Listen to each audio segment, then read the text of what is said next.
Bueno, Marc Benezo no ha podido venir, pero está Manuel Roca, que nos va a hablar sobre actualización farmacológica en DMAE seca. En teoría, luego venían a hablarnos de fármacos intravítreos, pero Verónica, que venía del Hospital General, me ha llamado esta mañana, que se ha quedado tirada con el coche, lo ha intentado, pero se ha quedado en Jombay y me ha dicho que de ahí no ha podido pasar por la lluvia.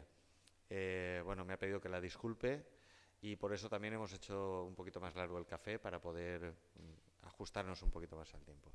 Pues Manuel, cuando quieras, gracias. Muchas gracias.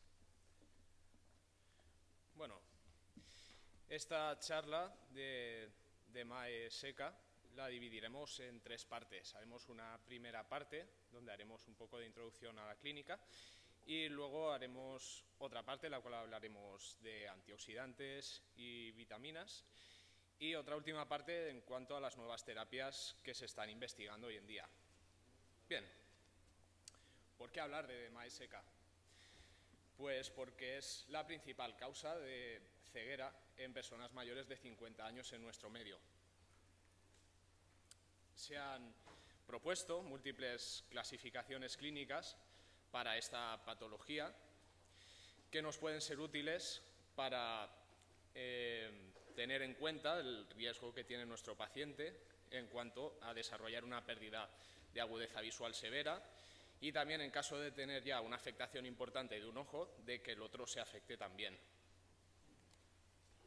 Vamos a hablar del último estadio, el estadio final de MAE seca, que es el cual en el que aparece la atrofia geográfica. La atrofia geográfica fue un término que apareció en 1960 y se definió en el contexto de atrofias coriorretinianas que aparecían en patología uveítica. Posteriormente, este término se extendió también a la atrofia que aparecía en la degeneración macular senil, llamada por aquel entonces. Hemos de tener en cuenta que este término es simplemente una descripción anatómica y morfológica y que no se trata de un término cuantitativo. Cada vez se está hablando más de utilizar las nuevas tecnologías de imagen, tanto para cuantificar el tamaño de estas lesiones, como también para distinguir diferentes fenotipos que, como veremos a continuación, tienen cierto interés. Bien, la toma de agudeza visual para evaluar la función visual que tiene un paciente es insuficiente. Como bien sabemos, la atrofia normalmente afecta en primer lugar la zona no central de la mácula y posteriormente, en estadios finales, tiende a afectar a la fóvea. Se sugiere, por tanto, el uso de mediciones de sensibilidad al contraste, del electrorretinograma multifocal, la microperimetría, velocidad de lectura y algunos test psicométricos para hacer una evaluación global de esta función visual que tiene el paciente. También comentar que en cuanto a lo que es la anatomía de esta patología, la fotografía sin más o la evaluación del fondo de ojo sin más puede verse cumplimentada con la OCT y la autofluorescencia, entre otras pruebas. Estas pruebas pueden ayudarnos a detectar pseudodrusas reticulares, que se asocian a un mayor riesgo de progresión a atrofia geográfica, así como también el diferenciar los diversos fenotipos de atrofia geográfica. Algunos estudios, como el CHROMA y el SPECTRI, que son del lampalizumab, de los cuales hablaremos después, evalúan algunos de estos parámetros como objetivos secundarios. Bien, aquí vemos un par de imágenes de autofluorescinografía en dos casos de atrofia geográfica. El halo de hiperfluorescencia en las atrofias geográficas se sugiere que puede ayudarnos a predecir la velocidad de crecimiento de esta región de atrofia con el paso de los años. Bien, vamos a hablar ahora de los antioxidantes y de nutrición. Si hablamos de este tema, es inevitable remontarnos a los estudios del grupo ARES. En primer lugar, el estudio realizado en el año 2000, en el cual el grupo ARES utilizó una combinación de betacaroteno, zinc, cobre y vitaminas C y E. lo que se intentaba evaluar era si esto prevenía pérdida de agudeza visual sustancial, en este caso de 15 letras o más, o si había un menor riesgo al tomar estos complementos de desarrollar una DMAE avanzada. En las categorías 3 y 4, es decir, en el estadio final de la DMAE o en el estadio en el cual se encuentra al menos una drusa grande y alteraciones del epitelio pigmentario, se mostró que había un menor riesgo de pérdida de agudeza visual y también un menor riesgo de desarrollar una DMAE avanzada. Aquí vemos esos resultados, son estadísticamente significativos, aunque se acerquen bastante al 1 el intervalo de confianza. Bien, vamos a continuar hablando del estudio ARES 2. Lo que se propusieron este grupo de científicos es añadir a la fórmula original de ARES las combinaciones de EPA y DHA o de luteína y zeaxantina, o ambas a la vez, y comprobar si esto aportaba diferencias estadísticamente significativas en cuanto a la progresión a formas avanzadas. Aquí vemos que el añadir estos complejos no aportaba una diferencia estadísticamente significativa.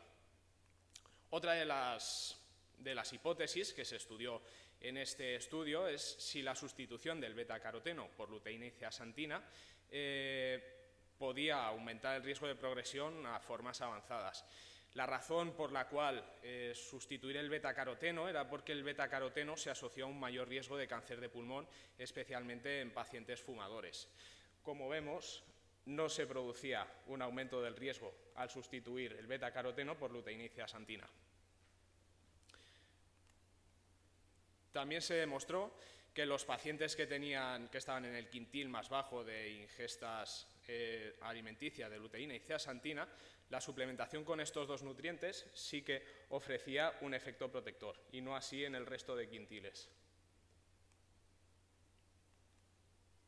Vamos a hablar ahora un poco de los efectos que puedan tener los diferentes componentes de esta combinación por separado. Es una idea que pienso que vale la pena analizarla. Encontré un metaanálisis que analizaba diversos ensayos en los cuales se había utilizado luteína y zeaxantina y se halló que sí que había una mejoría en cuanto a lo que es la progresión de pérdida de agudeza visual, que era estadísticamente significativa. Vamos a hablar ahora del tema de vitaminas. He intentado buscar toda la información que hubiera respecto a ensayos o estudios retrospectivos en cuanto al uso a la influencia que podrían tener las vitaminas por separado en cuanto al desarrollo de DMAE o la evolución a formas más avanzadas. De manera general, los resultados, cuando se analizan de manera individual las vitaminas, son bastante dispares. Incluso a la vitamina A se sugiere que puede tener un efecto incluso negativo en ciertos pacientes, aquellos en concreto que tengan este alelo para el genotipo del complemento del factor, de la vía del complemento. También comentar que de las vitaminas del grupo B hay dos estudios que sugieren un efecto protector, el Lumentain Study y otro estudio hecho en mujeres.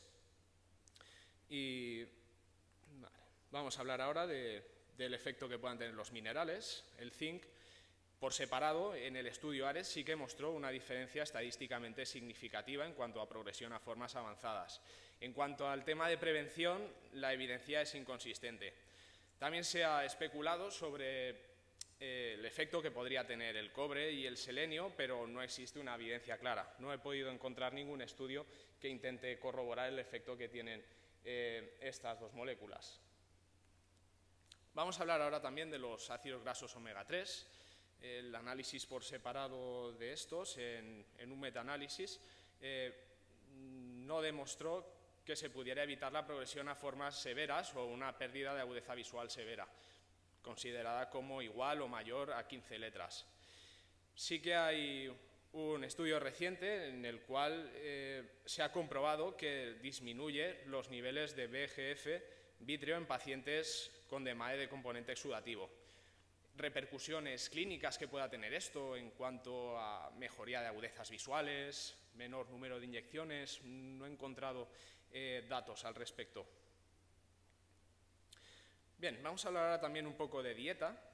En este estudio se analizaban diversos patrones alimenticios y nada, se comprobó que en cuanto a lo que es la prevención de que aparezcan estadios iniciales de DMAE, no se encontraron patrones alimenticios que parecieran evitar la aparición de la DMAE, aunque sí que se asoció la ingesta de algunos alimentos a un menor riesgo de progresión a DMAE avanzada, en concreto frutas, vegetales, pollo y algunos frutos secos. Y también una baja ingesta en carne roja también está asociada a una menor progresión a una DMAE avanzada.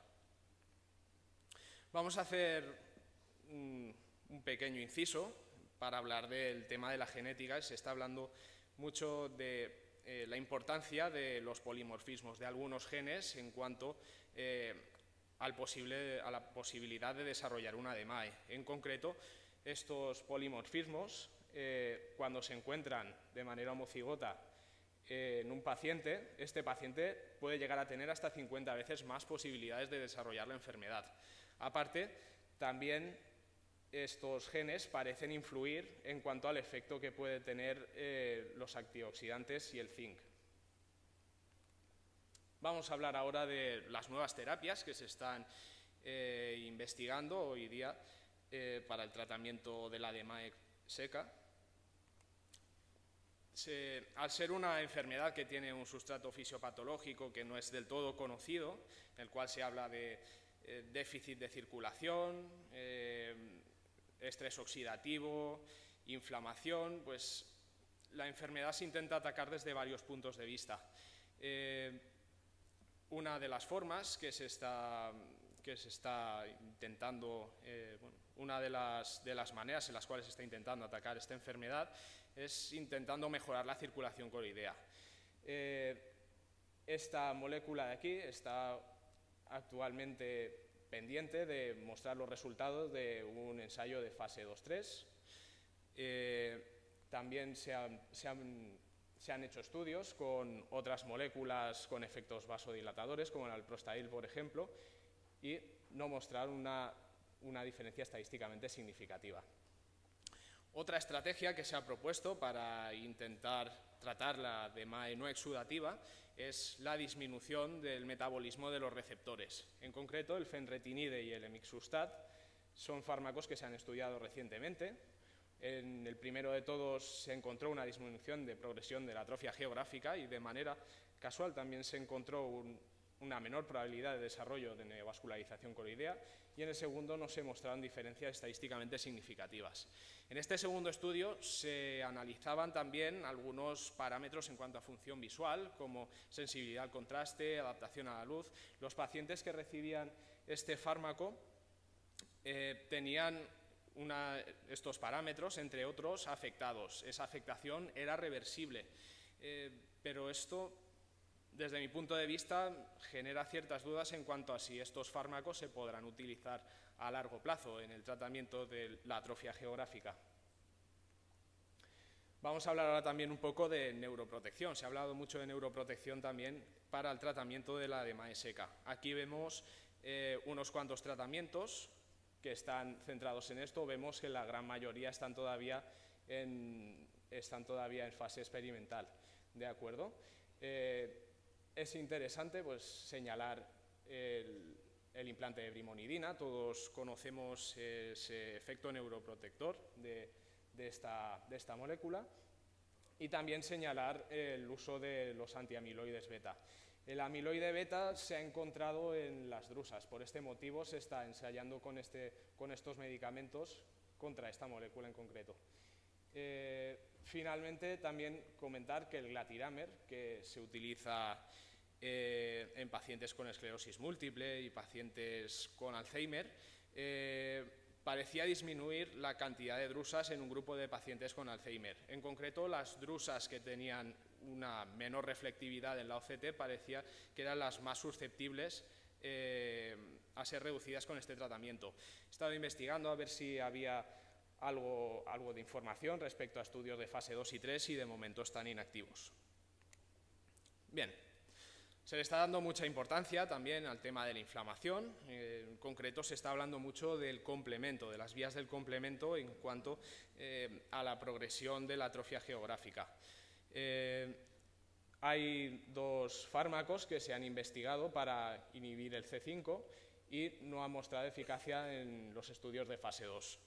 Vamos a hablar ahora del aptámero C5, el Zimura, que está en un estudio, está en fase 2-3 y todavía no se han publicado los resultados. El ampalizumab, que es un antifactor D, también en un estudio de fase 2 parece disminuir la progresión de la atrofia geográfica y actualmente tiene 2 estudios que son muy similares en fase 3 que están activos, el CHROMA y el SPECTRI, estos de los que habíamos hablado al principio que estaban estudiando también función visual como endpoints secundarios. También comentar que se ha comprobado la utilidad del sirolimus, que se utiliza generalmente para evitar el rechazo en cuanto a trasplantes, que no ha mostrado ningún beneficio en esta patología.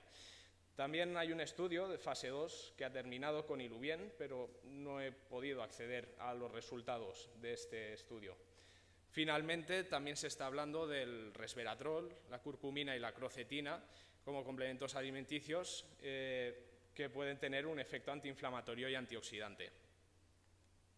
Bien, como resumen de esta charla, debemos de quedarnos con que las nuevas tecnologías de imagen nos permiten comprender con más detalle y predecir con más certeza la evolución de la DMAE.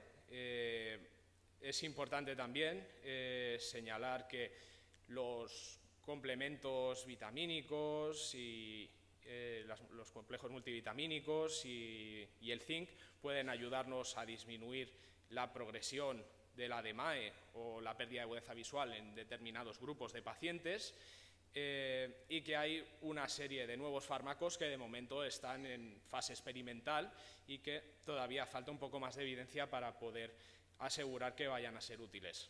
Muchas gracias.